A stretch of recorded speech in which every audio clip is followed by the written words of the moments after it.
The space station Ember 9 was one of the most advanced stations in the whole galaxy. It floated quietly in deep space, far from any planet, surrounded by stars that burned cold and distant. Hundreds of aliens lived and worked there. Scientists, soldiers, traders, and diplomats all shared its long metal corridors and bright observation decks. It was a place of order and calm. Everyone followed the rules. Everyone stayed in their place. Nothing on Ember 9 was ever supposed to go wrong. But on a gray Tuesday morning, everything went wrong. It started in the lower cargo hold, in a sealed containment room that most of the station staff avoided. Inside that room sat a large black egg. It had been brought aboard 3 weeks earlier by a group of Vorkai handlers from a distant system. The Vorkai were one of the oldest and most feared species in the known galaxy. They were massive creatures, built like something out of a nightmare, with thick armored hides, claws that could tear through steel, and eyes that glowed like hot coals. Even adult Vorkai were difficult to control. A newborn Vorkai, the handlers had warned, was unpredictable. Dangerous. Something to be treated with extreme caution. The egg had been stored carefully. The room had been locked.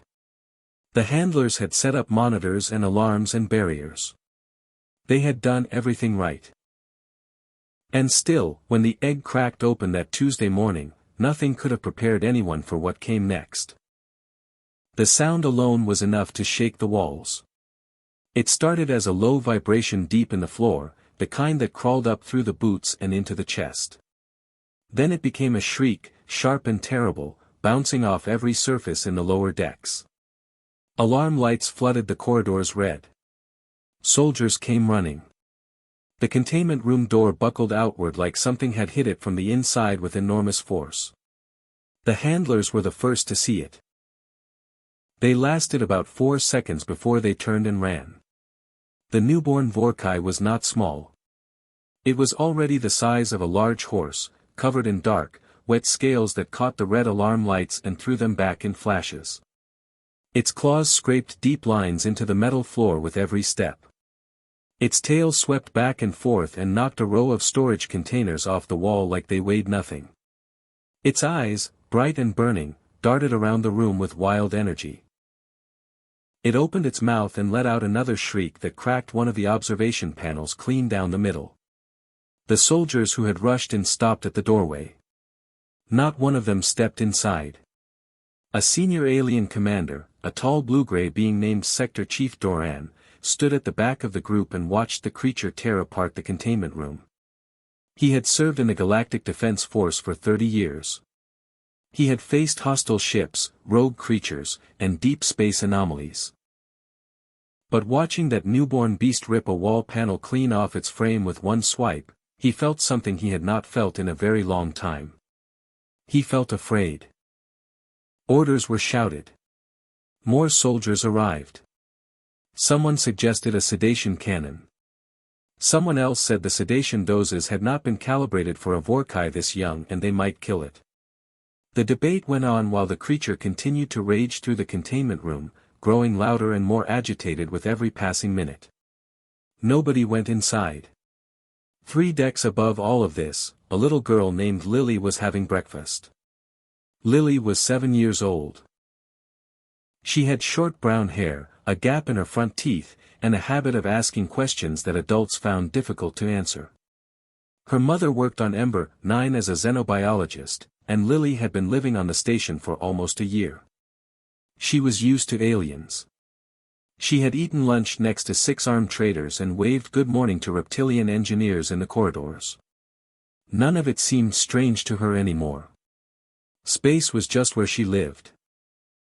When the alarms went off, Lily's mother told her firmly to stay in their quarters and not move. Her mother grabbed her work bag and rushed out the door. Lily sat on her bed for about 2 minutes. Then curiosity, which had always been stronger than caution in her case, pulled her to her feet. She followed the red lights. It was not hard to find where the trouble was. The corridors leading to the lower decks were empty, which was unusual. Doors that were normally open were sealed shut. But one maintenance hatch near the east stairwell had been left slightly open in the rush, and Lily slipped through it without a second thought. She went down 2 levels, following the sound, which by now had softened slightly from a full shriek to something more like a low and broken wail. She pushed open the damaged containment room door, which was hanging off one of its hinges, and stepped inside. The room was a wreck. Panels were torn from the walls. The floor was scratched and dented. Pieces of the broken egg shell lay scattered across the ground like fragments of black stone. And in the far corner of the room, the Vorkay newborn crouched low, its sides heaving, its claws curled against the floor. It was shaking. Its bright burning eyes were darting left and right. Its tail was tucked close to its body. It let out a low and trembling sound that echoed off the broken walls. Lily stood in the doorway and looked at it. The creature noticed her immediately. It turned its massive head toward her. Its eyes locked onto her face. It pulled back its lips, showing rows of jagged teeth, and let out a low warning growl. Lily did not run. She tilted her head to one side and looked at it the way she looked at things she found interesting. She looked at its shaking sides. She looked at the way its claws kept flexing against the floor.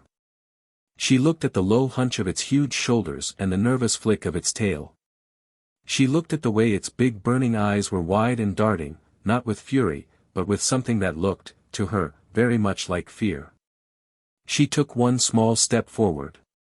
The creature growled again, louder this time. Lily stopped. She clasped her hands in front of her. Then she smiled. "You are so adorable," she said softly. The growling stopped. The Vorkay stared at her. Its tail went still. Its claws stopped flexing. The shaking in its sides slowed down just slightly. It stared at the small human girl standing in the middle of the ruined room with her hands clasped and her gap-toothed smile, and it did not make a single sound. For the first time since it had hatched, the room was quiet. Outside in the corridor, on the security monitors, Sector Chief Doran and a dozen soldiers watched the feed with their mouths open. Nobody spoke. Nobody moved. They just watched the tiny human girl and the enormous terrifying newborn beast stare at each other in the silence. Nobody had any idea what was going to happen next. The silence in that broken room felt strange. It was not the silence of something about to explode. It was not the held breath before a disaster. It was something quieter than that. Something that did not have a name yet. Lily stood very still. The Vorkay stood very still. They looked at each other across the wrecked floor, surrounded by torn wall panels and broken egg shell and deep claw marks in the metal. The creature's burning eyes had stopped darting. They were fixed on Lily now, steady and unblinking. Its sides still moved with each breath, but the shaking had slowed. The low trembling wail it had been making was gone. There was only quiet. Lily took another small step forward. The Vorkay did not growl. It watched her foot move. It watched her stop. It tilted its enormous head just slightly to one side, the way a confused animal might, and made a very soft sound deep in its chest. Not a growl. Not a shriek. Something lower and rounder than either of those things. Lily's smile grew a little wider. She took another step. Then another. She moved slowly, the way she had once moved toward a stray cat she found behind the station loading dock, back when she was 5 and her mother had not yet learned to watch her closely enough.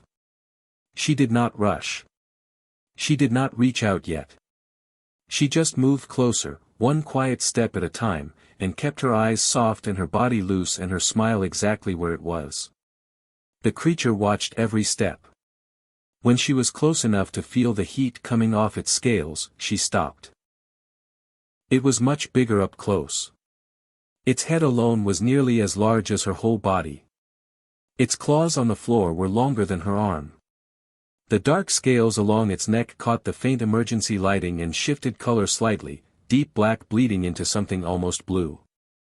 Its breath came out warm and smelled of something sharp and mineral, like stones after rain. Lily looked up at its face.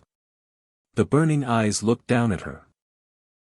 She raised her right hand, slowly, palm up, the way she had raised it toward that stray cat 3 years ago. She did not push her hand forward. She just lifted it and held it there, open and still, and waited. For a long moment nothing happened. Then the Vorkai lowered its head. It came down slowly, inch by inch, that enormous armored head dropping toward her small open hand. Lily did not flinch. She did not step back. She held her breath without meaning to and kept her hand exactly where it was. The creature's nose, broad and flat and ridged with small dark scales, touched her palm. It was warm. Warmer than she expected. She let her breath out slowly. Then, very gently, she turned her hand and placed it against the side of the creature's face. The Vorkai closed its eyes. The sound it made then was different from anything it had made before. It was deep and slow and steady, somewhere between a hum and a rumble, and it moved through the floor and up through Lily's shoes and into her chest like something alive. She felt it more than she heard it. She stood there with her small hand pressed against the warm dark scales of the most feared newborn creature in the known galaxy, and she felt it rumble softly against her palm, and she thought it was the most wonderful thing she had ever felt in her life. Outside in the corridor, nobody breathed. Sector Chief Doran stood in front of the security monitor with his arms at his sides and his eyes fixed on the feed. Beside him stood 6 soldiers, 2 Vorkai handlers who had come back after running, a station engineer who had no reason to be there but had not been able to make himself leave, and a small cluster of scientists who had been paged to the scene.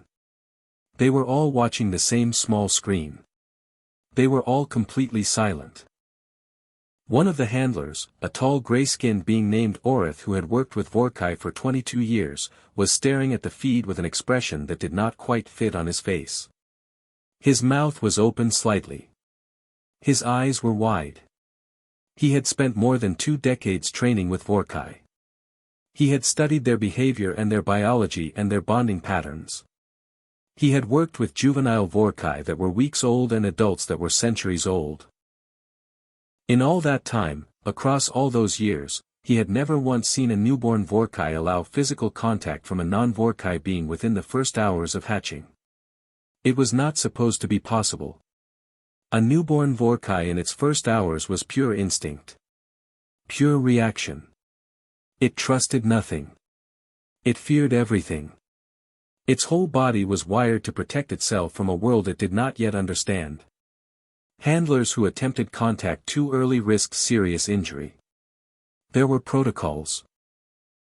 There were waiting periods. There were careful steps built over centuries of study designed to earn even a fraction of a Vorkai's tolerance. This child had walked in off the corridor and done it in 4 minutes. Orith looked at Doran. Doran looked back at him. Neither of them said anything because neither of them had anything useful to say. On the screen, Lily had begun to move her hand slowly along the side of the creature's face, just below its jaw. The Vorkai's rumbling deepened. It shifted its weight and pressed its head slightly more into her hand, the way a large dog leans into a scratch. Its tail, which had been curled tight against its body, uncurled slowly and settled flat on the floor. Its claws, still pressed against the metal, relaxed. The points lifted just slightly. One of the soldiers let out a long slow breath. A scientist near the back of the group pulled out a recording device and then stopped and looked at Doran. Doran gave a small nod. The scientist began recording. Inside the room, Lily spoke. She spoke the way she always spoke when she was happy about something, in a quiet running stream of words that was mostly for herself and only partly for anyone else. She told the creature that it had very interesting scales. She said she liked the way they changed color near the neck. She said she thought its eyes looked like the deep space photos her mother kept on the wall of their quarters, the ones with the orange and red stars. She said she was sorry the room was such a mess but that she thought it probably felt better now that it had settled down. She said she hoped it was not too hungry and that she would see about getting it something to eat once things calmed down. The Vorkai listened to every word. It did not understand the language. But it understood the tone. It understood the warmth in it. It understood the steadiness and the calm. It understood that this small creature standing beside it was not afraid, had never been afraid, and was not going to become afraid. In a world that had greeted it with alarms and running and the sharp smell of fear, this was something entirely new. It opened its eyes and looked at her again. Lily looked back and smiled her gap-toothed smile.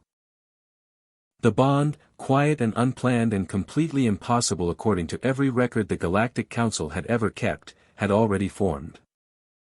The news traveled fast.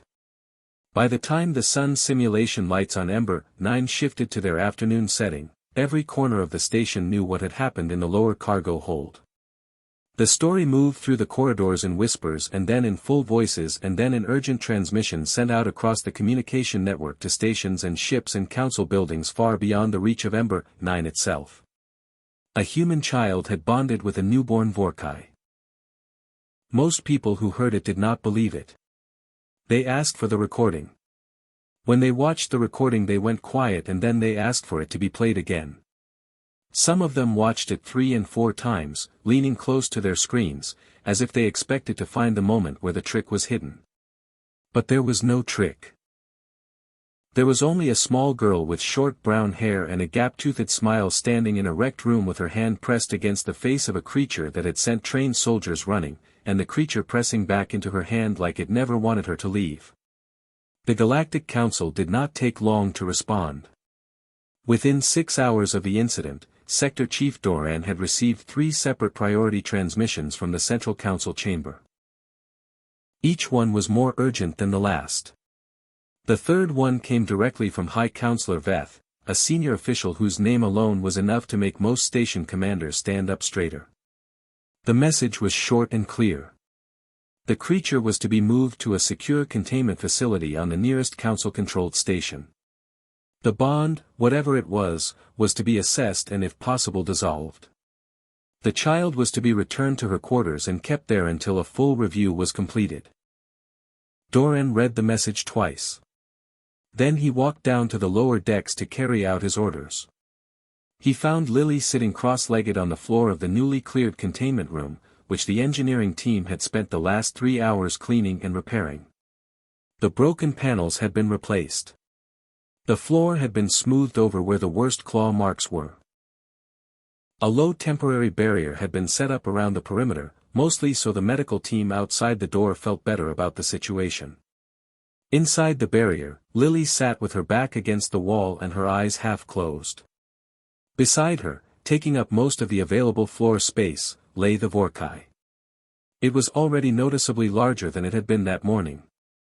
Its scales had dried and darkened to a deep and even black. Its claws, curled loosely on the floor, caught the light and threw it back in thin bright lines. Its enormous sides rose and fell slowly with each breath. Its head was resting on the floor less than an arm's length from Lily's knee, and the low steady rumbling sound it made filled the room like a second heartbeat. Lily had her hand resting on its nose. She looked up when Doran came in. She did not look worried. She looked the way she always looked, calm and curious and slightly like she was already thinking about 3 other things. "His name is Rumble," she said. "Because of the sound he makes." Doran looked at the creature. The creature opened one eye and looked at Doran. Doran took a very small and very careful step back toward the door and then made himself stop. He delivered the council's orders in the flattest and most official voice he had. He explained that the creature would be moved. He explained that Lily would need to return to her quarters. He explained that this was not a request. Lily listened politely until he was finished. Then she said, "He will not like that." Doran told her that it was not a matter of what the creature liked. Lily looked down at Rumble. Rumble had opened both eyes now and was watching Doran with the steady burning gaze that made most beings deeply uncomfortable. Lily scratched gently behind the ridge above his left eye, the spot she had discovered earlier made the rumbling go deeper and slower, and Rumble's gaze softened just slightly. "Okay," Lily said simply. Doran sent the message back to the council that the situation was being managed and arrangements were underway. He did not mention that he had no idea how he was actually going to manage it. The answer came the following morning. A team of 6 soldiers arrived at the containment room at the start of the early shift. They were equipped with long-range sedation tools and a reinforced transport unit. They had reviewed the footage. They had a plan. They were professionals.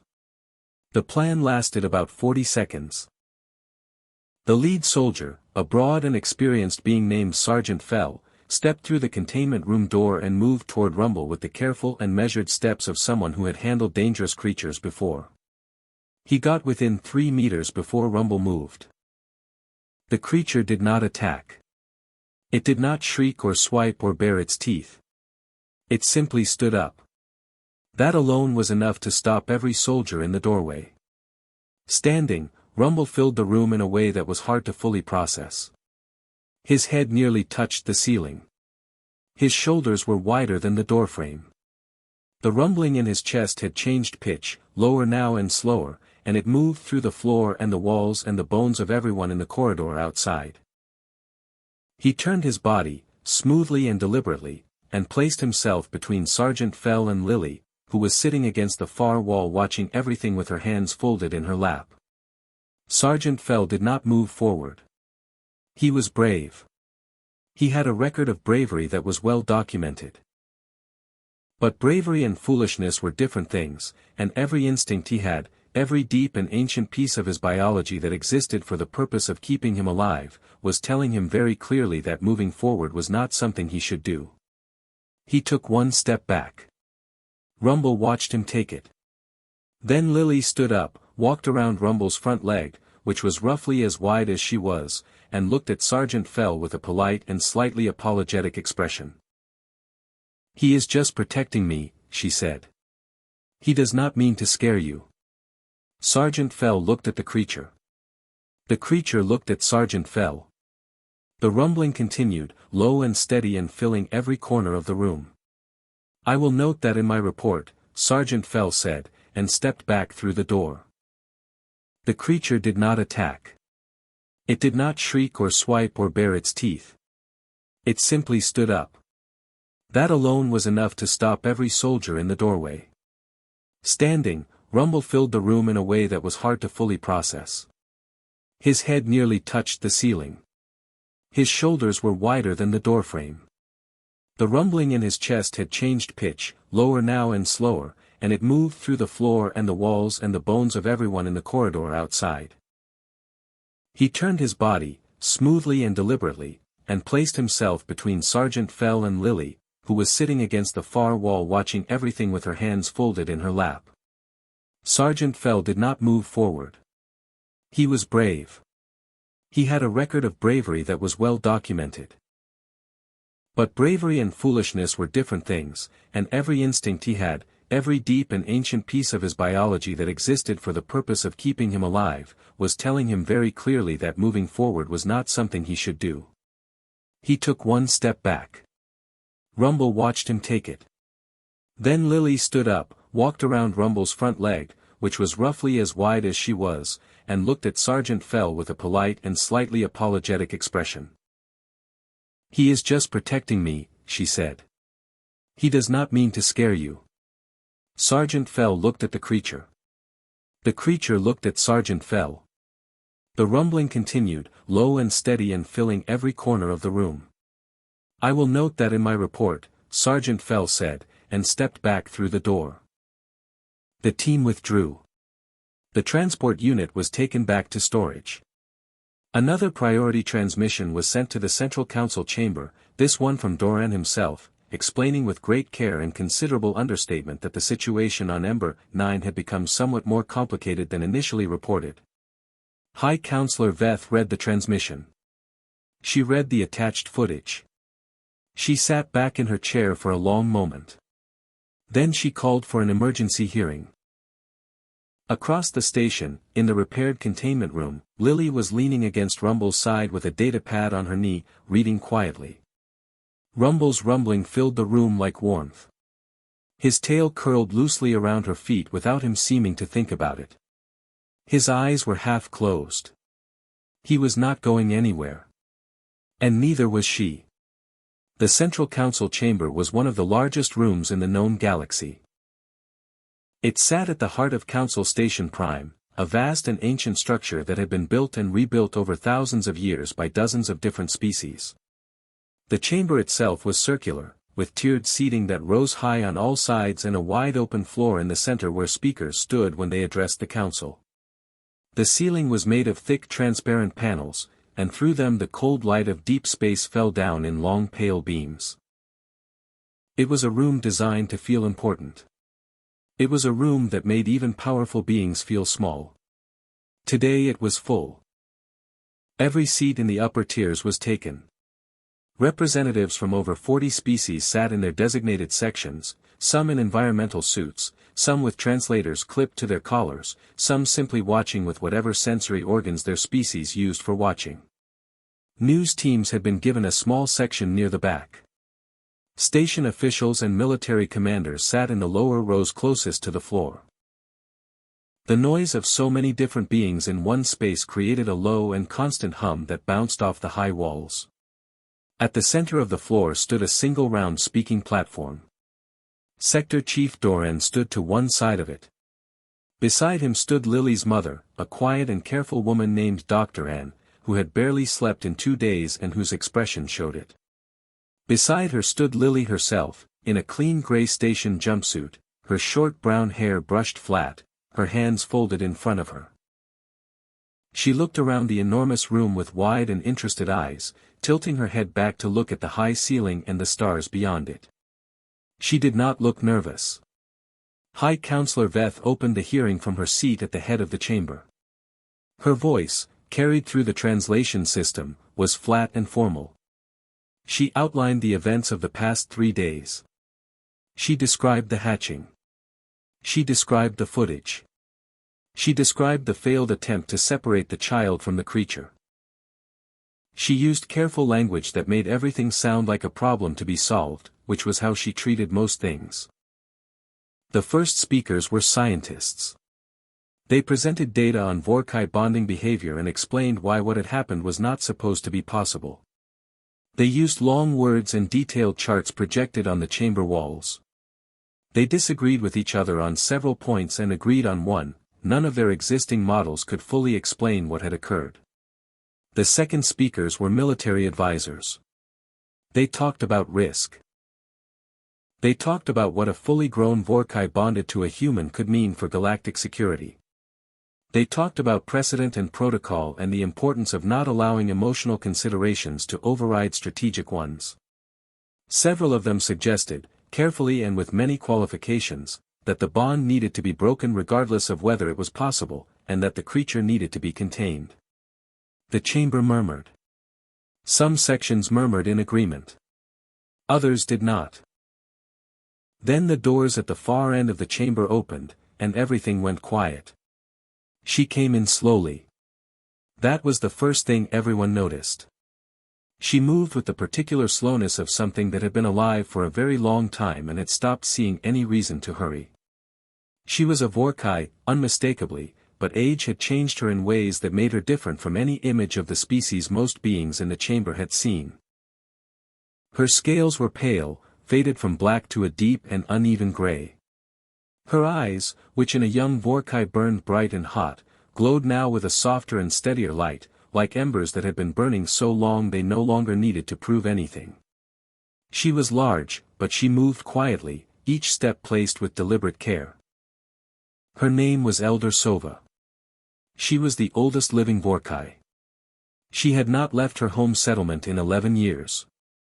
She had come when the council asked because the council had told her what had happened, and she had listened, and then she had said she would come. The chamber stayed silent as she crossed the floor and stopped at the center platform. She did not look at the council first. She looked at Lily. Lily looked back at her with the same open and unhurried expression she gave everything. She did not step back. She did not drop her eyes. She just looked, the way she looked at Rumble that first morning in the broken containment room, with simple and honest curiosity. Elder Sova was still for a long moment. Then she made a low sound, not quite a word in any language the translators caught, and turned to face the council. She spoke slowly and the translators kept pace. She said she had reviewed the footage before coming. She said she had looked at it carefully and more than once. She said that what she had seen was not a mistake and not an accident and not something that needed to be explained away with charts and models.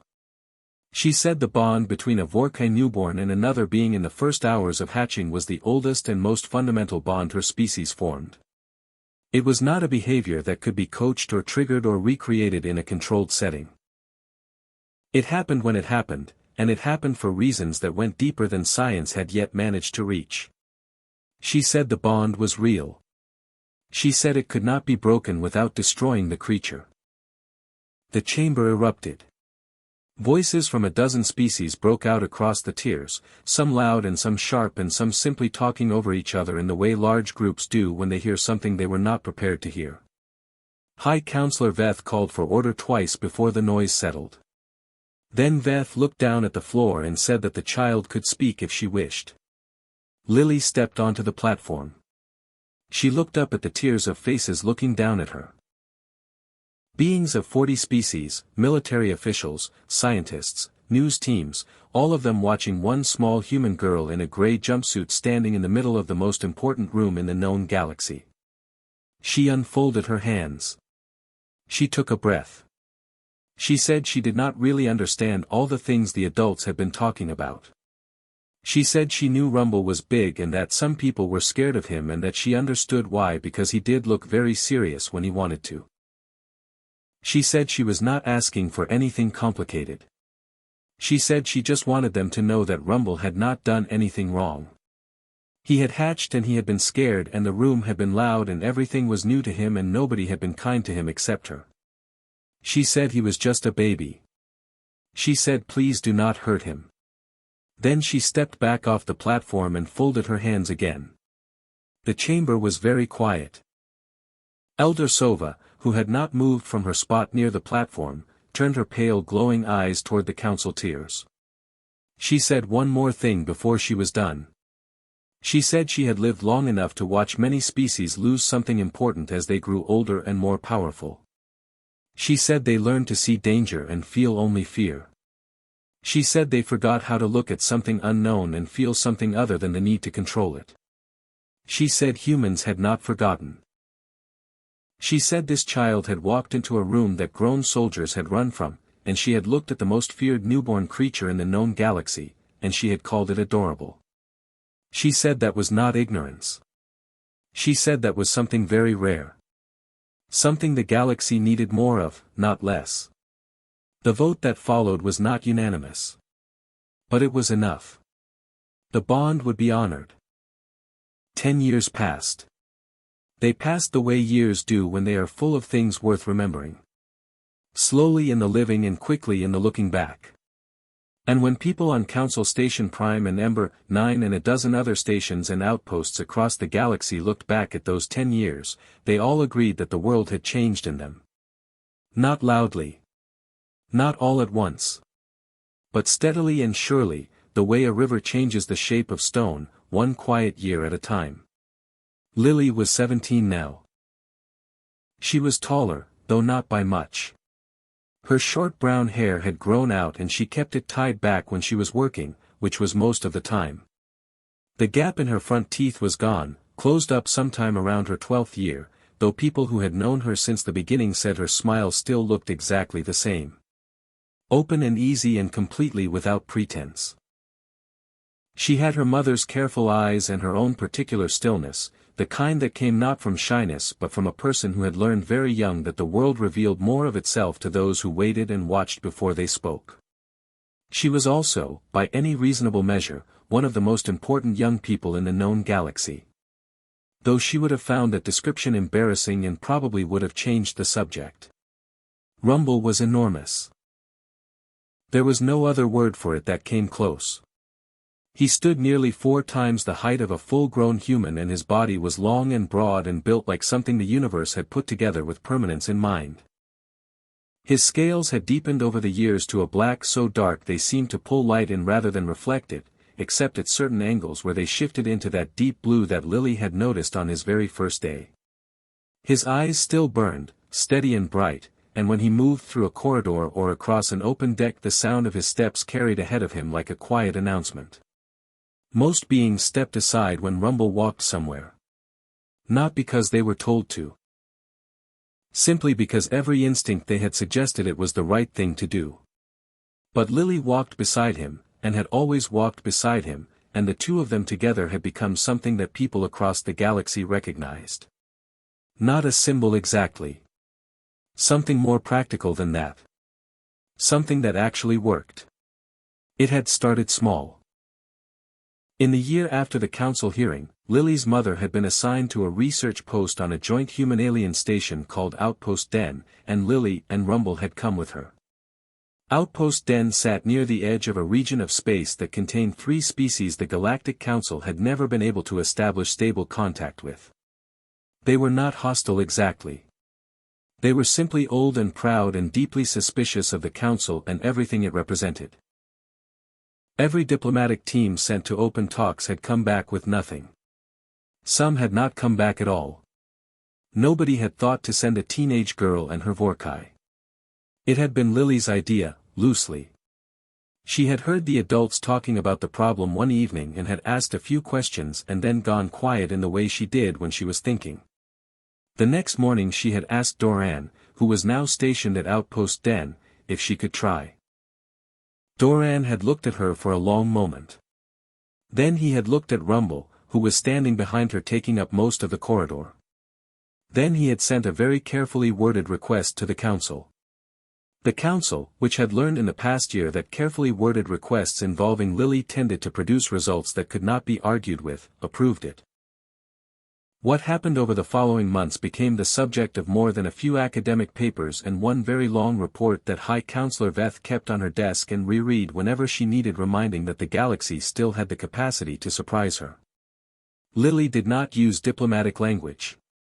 She did not use protocol or formal greetings or the approved contact frameworks that had been developed over decades by specialist teams.